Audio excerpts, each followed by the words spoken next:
नरक सरग सब धरती पे संसार भरम को बातन में। कैसे कैसे? या नरक सरग सब धरती पे संसार भरम को बातन में। कौन सा के लागू जावे को चाबी हाथन में। नरक सरग सब धरती पे संसार भरम को बातन में। कौन सा के लागू जावे को चाबी हाथन में। नरक सरग धरती पे संसार भरम को बातन में। कौन सा के लागू जावे को चाबी हाथन में। अब सज्जनों, आपके सामने मेरा प्रसंग है संत की महिमा। बंधुओं, सतयुग त्रेता द्वापर युग में संत कैसे थे, इस कल युग में संत कैसे हैं। बंधुओं, होता क्या है, मणिपुर में राजा मुकंद राज्य किया करते थे। राजा मुकंद के एक रानी थी जिनका नाम था शशिकला। बंधुओं, राजा के 7 कन्याएं थी और उन 7 कन्याओं के बीच में कोई पुत्र नहीं था।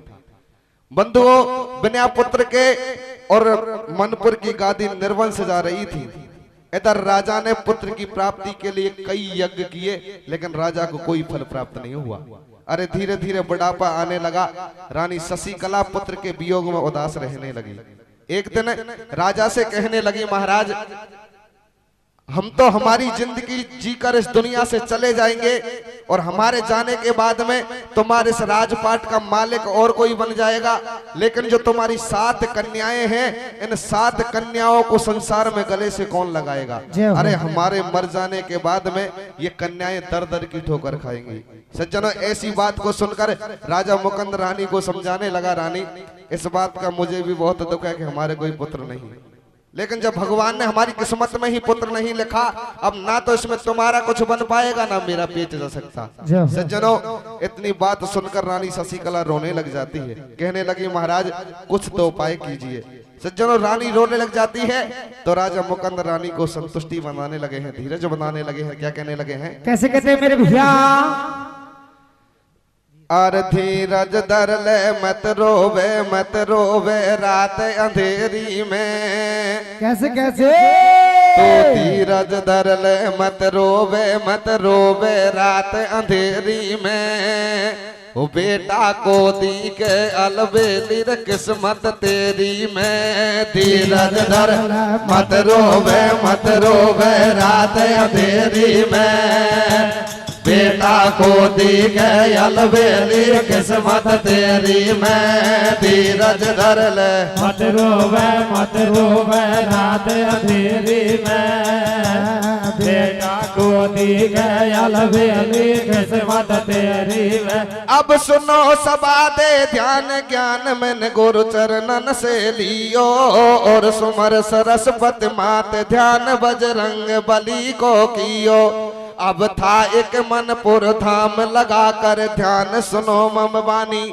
वो राजा के कन्या 7 पुत्र बन सुनी है राजधानी। रानी सोच करे दिन रात, ओ ढोला सुनो हमारी बात। के मारो हियो हिलोड़ा खावे या मनपुर की गादी बेटा बन कतई तड़ाकू जावे। के मोए दिन रात नींद नहीं आवे, उड़ उड़ महल अटारी खावे। ढोला सुन ले बात हमारी, ओ बिना चांद के अरे अंधेरी रात नहीं हो जी यारी। बुढ़ापा को ख्याल जरा कर लीजो। ओ ढोला तू तो ध्यान बात पे दीजो। जैसे जल बन मीन दुखियारी, और ऐसे ही बेटा बन या जग में सुनी है महतारी। तो या उम्र बीती जाए बलम तू कर थोड़ो सोचे। कैसे? अरे पछताए कहीं होए गोस जब चिड़िया चुग जाए खेत। हो धीरज धर मत रोवे रात अंधेरी में। ओ बेटा को दी गई अलबेली किस्मत तेरी में। धीरज धर मत रोवे रात अंधेरी में। ओ बेटा को दी गई अलबेली किस्मत तेरी में। इधर सज्जनों, रानी शशिकला राजा से कहने लगी, रोने लगी। तो राजा रानी को समझाने लगा, रानी, इस बात का हमारे पास में कोई इलाज नहीं है। अरे ऐसा करते हैं, हमें हमारे गुरुजी के पास में चलना चाहिए, शायद इस समस्या का समाधान वही निकाल सकते हैं। सज्जनों, राजा के गुरु थे जिनका नाम था संत अरुणदास। जैसे ही सुबह का टाइम होता है, राजा रानी और सज्जनों महले से जंगल का रास्ता ले लेते हैं और संत अरुणदास की कुटिया पा जाते हैं। आकर संत अरुणदास को सारी बात बताने लगे, कहने लगे, बाबा इस बात का तुम्हें पता है कि बनियापुत्र के और मनपुर की गादी निर्वंश जा रही है। सज्जनों, ऐसी बात को सुनकर और संत अरुणदास राजा की हस्तरेखा देखने लगे, कहने लगे, राजन अब क्या, तुम्हारे 7 जन्मों तक पुत्र होने का योगी नहीं है। जय हो। सज्जनों, ऐसी बात को सुनकर आज रानी शशिकला कुटिया पर बिलखने लग गई, माथा पटकने लगी और कहने लगी, बाबा या तो आज तुम्हारी कुटिया से कुछ हमें सहारा मिले, वरना तुम्हारी कुटिया पर हम अपना सर पटक पटक कर जान दे देंगे। सज्जनों, ऐसी बात को सुनकर संत अरुणदास को दया आ गई, कहने लगे, राजन ऐसा मत करो, मैं तुम्हें एक वरदान देता हूँ, तुम्हारे पुत्र होगा, लेकिन उस पुत्र की आयु सिर्फ 15 साल की होगी। सज्जनों, ऐसी बात को सुनकर राजा रानी आपस में बातचीत करने लगे कि बनिया पुत्र तो 15 साल को ही ठीक है। ऐसे वरदान को लेकर अरे राजा रानी महल में आ जाते हैं और कुछ दिन के बाद में क्या हुआ, क्या होता है मेरे भैया? अरे भूप को बचन गुरु ने दियो, नार के गर्भ पेट में रियो, के राजी हो रहे राजा रानी, किस्मत घना दुनिया में जागी, के रानी मारो जन्म सफल हो जाएगो, या राजपाठ को रखवाड़ो अब के तेरे हो जाएगो। ठीक जब नगरी में पड़ जावे, वो दुनिया घर घर में बतलावे, है ईश्वर के लंबे हाथ, राजा रानी की आज बना दई बाने बिंगड़ी बात। तो भाई छा रही खुशी अपार, तेरा भरो राजा ने दियो। कैसे? अरे माँ जुड़ के घी के दिए जन्म एक छोरा ने लियो, धीरज डल मत रोवे रात अंधेरी में, ओ बेटा को देखा अलबेले के तेरी में, धीरज डल मत रोवे रात अंधेरी में, ओ बेटा को देखा अलबेले किस्मत तेरी। अरे छा रही खुशी अपार, द्रव भारो राजा ने दियो, और माँ जुड़ के घी के दिए जन्म एक छोरा ने लियो। सज्जनों, संत अरुणदास की कृपा से राजा के एक पुत्र का जन्म हुआ और राजा दूर दूर से पंडित ज्योतिषी बुलवाकर उस बच्चे का नामकरण करवाते हैं और उस बच्चे का नाम रखते हैं एक नंदन। सज्जनों, धीरे धीरे दिन निकलते जाते हैं, एक नंदन धीरे धीरे जवान होने लगा, तरुण अवस्था में आ गया।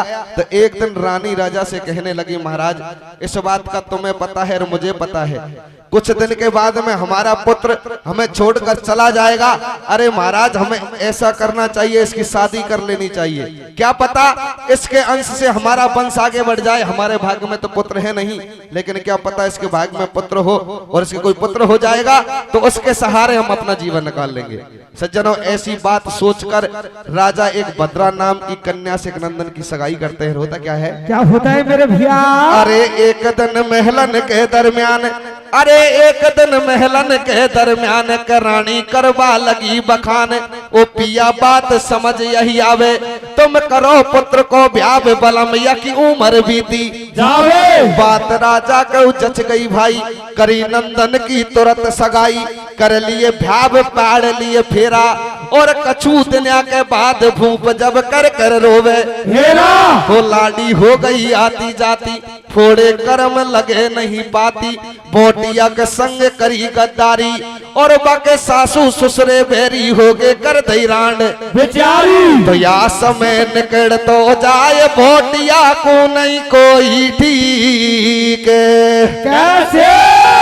और धीरे धीरे अरे कमर को काल आए नजदीक, धीरज डल मत रोवे रात अंधेरी में, ओ बेटा को देखा अलबेले के तेरी में, धीरज डल मत रोवे रात अंधेरी में, ओ बेटा को देखा अलबेले किस्मत तेरी। या समय निकल तो जाए, भोटिया को नहीं कोई ठीक, और धीरे धीरे अरे कमर को काल आए नजदीक। सज्जनों, जैसे राजा ने और रानी ने एक नंदन की शादी की थी कि इसके अंश से हमारा वंश आगे बढ़ जाए, ऐसा कुछ नहीं हुआ और धीरे धीरे समय निकलता जा रहा है। सज्जनों एक रात बाकी है आज पूरे 15 साल होने में। आज सज्जनों राजा रानी महल में विलाप करने लगे। रानी राजा से कहने लगी, राजा कहने लगा, रानी तेरी बातों में आकर हमने इस दुख में एक प्राणी को और शामिल कर लिया। हम तो हमारी जिंदगी जीकर इस दुनिया से चले जाएंगे, लेकिन वो किसके सहारे अपना जीवन निकालेगी जिसके हाथों की मेहंदी भी नहीं छूटी है। आज सज्जनों रानी विलाप करने लगी तो राजा रानी को समझाने लगा। क्या कहने लगा? कैसे कहता है मेरे भैया? अरे के पूरे हो गए 15 साल, कमर को नीड़े आगो काल, के रानी मन ही मन घबरावे, बन रोटी पानी दिए त्याग महल में भारो रुधन मचावे। वो राजा रानी को समझावे, प्यारी मत आंसू बरसावे, है ये 2-2 दिन का मेला, और जन्म लियो जेकु मरनो प्यारी जावे हंस अकेला।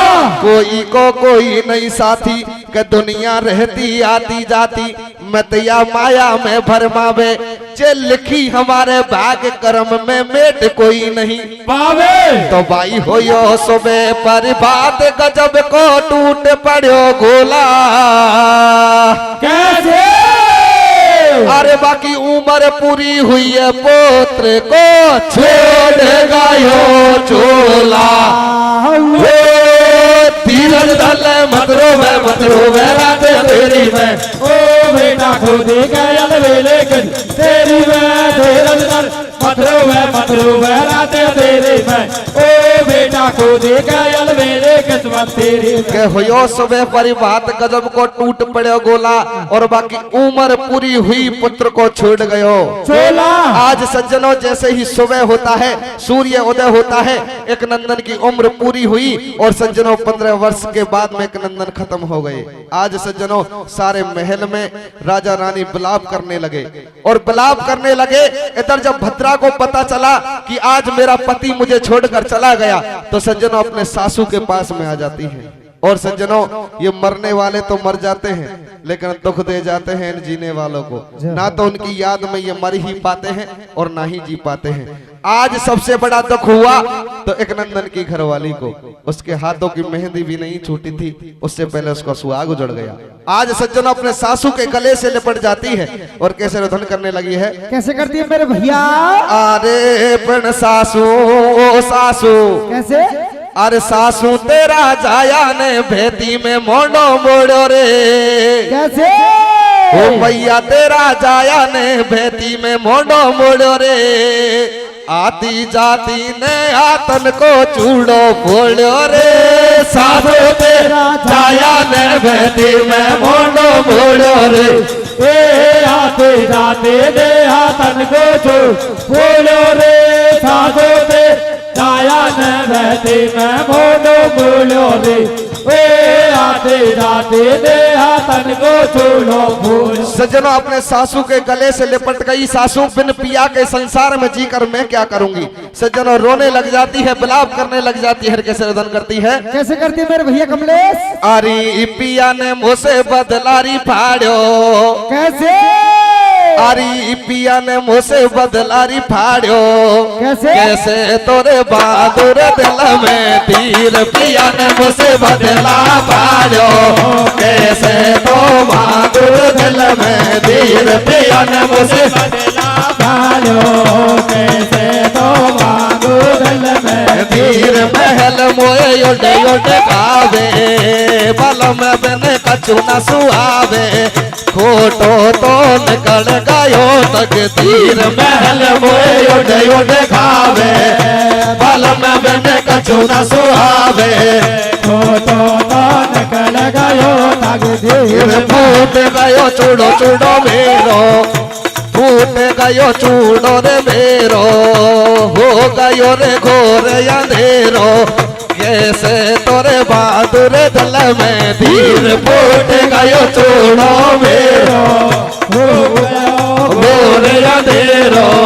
कैसे तो बहादुर दिल में तीर। तो बाकी सातों बहना रोए, आज कहाँ गयो छोड़ भैया।